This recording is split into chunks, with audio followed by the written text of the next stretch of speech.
झारखंड से निकाय चुनाव को लेकर जहां पर न्यूज 18 की खबर पर मुहर लगी है, कांग्रेस ने 5 नगर निगम के मेयर प्रत्याशियों की लिस्ट जारी कर दी है।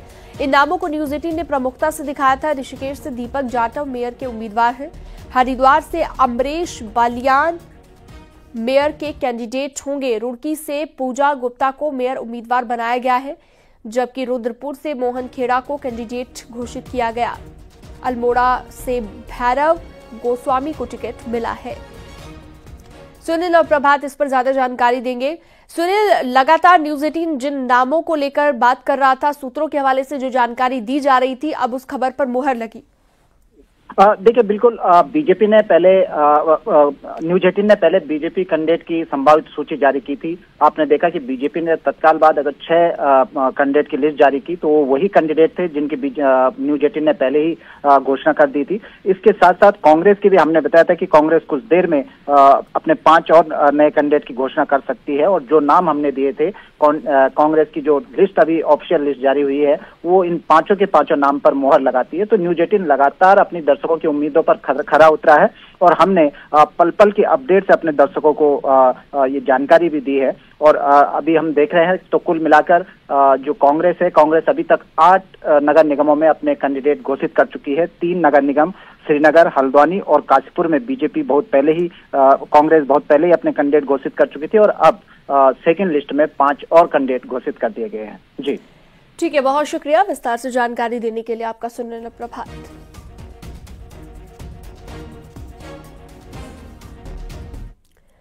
बढ़ते आगे, अगली खबर है अयोध्या से। रामनगरी में श्रद्धालुओं की संख्या बढ़ गई है। हर रोज 1 लाख से ज्यादा लोग अयोध्या आ रहे हैं और रामलला के दर्शन कर रहे हैं। हनुमानगढ़ी मंदिर में दर्शन के लिए 2 किलोमीटर लंबी लाइन लगी हुई है।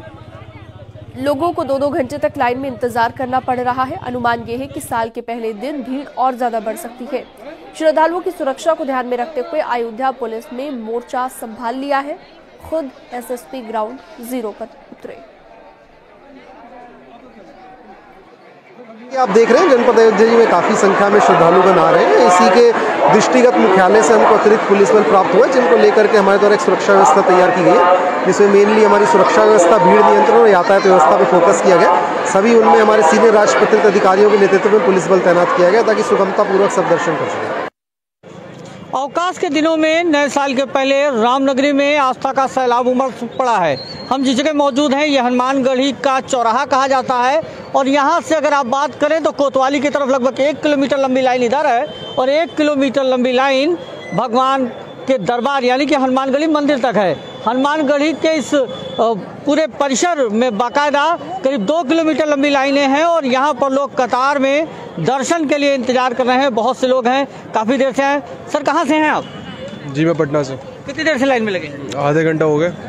लंबी तो लाइन अभी बहुत लंबी है। बहुत लंबी है। आज विशेष कुछ दिन है कोई दर्शन के लिए? ऐसा तो कुछ पता नहीं, हमने फैमिली ट्रिप प्लान किया था, तो आइडिया नहीं था बिल्कुल भी कि इतना लंबा लाइन होगा। आप दर्शन करने कहाँ से हैं? पटना से। हनुमानगढ़ी दर्शन हुआ अभी नहीं? नहीं, अभी नहीं हुआ। रामलला गई?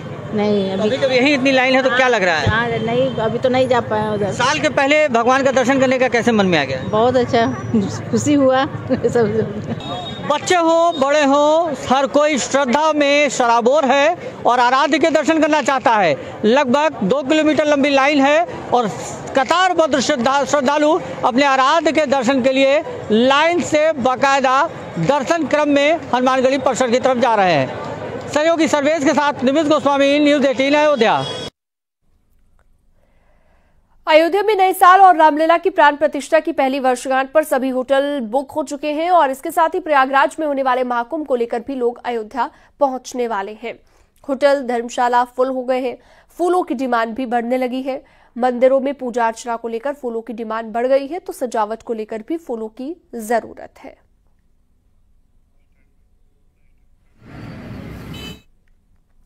अयोध्या में राम मंदिर को आकाशीय बिजली से बचाने के लिए भी उपाय किए जा रहे हैं। राम मंदिर को आकाशीय बिजली से बचाने के लिए लाइटनिंग एरेस्टर बनाए जा रहे हैं। इसके लिए शिखर से 28 कॉपर के तार नीचे आएंगे, जो कि जमीन के अंदर ले जाए जाएंगे।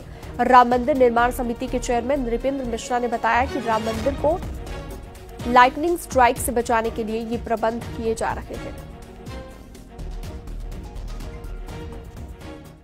शिखर से 28 कॉपर के तार नीचे आएंगे और जिसमें हम लोगों ने कुछ केंद्रीय मंत्रालयों जो उससे संबंधित हैं उनसे भी राय ली है और उनकी राय के अनुसार वहाँ पर हम करेंगे। वो ग्राउंड किया जाता है, यानी वो ऊपर से आकर के वो तार नीचे जमीन के नीचे फिर जाता है जिससे लाइटनिंग स्ट्राइक ना हो। सहारनपुर में बेकाबू कार 15 फीट गहरे गड्ढे में जा गिरी और इस हादसे में कार सवार 3 लोग घायल हो गए। आसपास मौजूद लोगों ने इस हादसे का वीडियो बनाया और दिल्ली देहरादून नेशनल हाईवे पर बिहारीगढ़ थाना क्षेत्र के पास यह हादसा हुआ है। आपको बता दें, दिल्ली देहरादून नेशनल हाईवे पर निर्माण कार्य के चलते गहरे गहरे गड्ढे खोदे गए हैं, जिसके चलते ये हादसा हुआ है।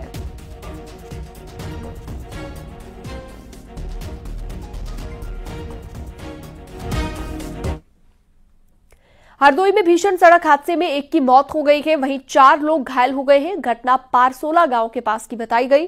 तेज रफ्तार 2 गाड़ियों की आपस में टक्कर हो गई। पुलिस ने शव को कब्जे में लेकर पोस्टमार्टम के लिए भेजा, वहीं घायलों को सीएचसी में भर्ती कराया गया है।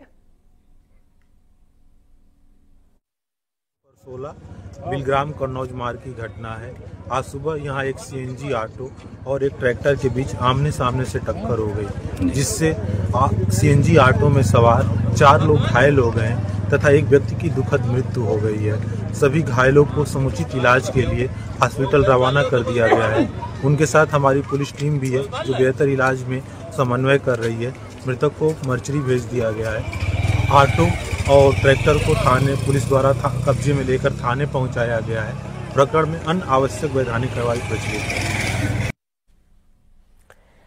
कासगंज में वाहन चेकिंग अभियान चलाया गया। हेलमेट और सीट बेल्ट लगाने के लिए लोगों को जागरूक किया गया। ट्रैफिक नियमों का उल्लंघन करने पर कार्रवाई की गई और 70 गाड़ियों के चालान भी यहां पर काटे गए हैं। ऑटो में साइड में जाल लगाकर सवारी भरने वालों को जागरूक किया गया है।